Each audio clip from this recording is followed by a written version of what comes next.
सारी बतख मिलकर घास काट रही थी तो एक छोटी बतख भी हाथ बटाने आती है। दो भेड़ अपनी पीठ पर उठाकर इसे किनारे पर डालती है। फिर एक गधा बैलगाड़ी लेकर आता है और बकरी उसमें फसल को भरने लगती है।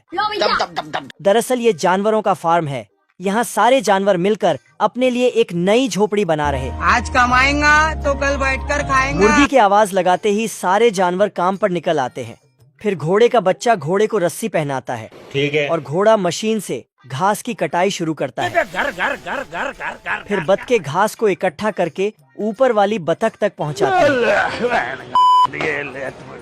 मुर्गियों की चोंच छोटी है इसलिए वह सिर्फ तिनका तिनका उठाकर लाती है। फिर सीढ़ी से ऊपर पास करती है तो ऊपर वाली झोपड़ी में लगाती है।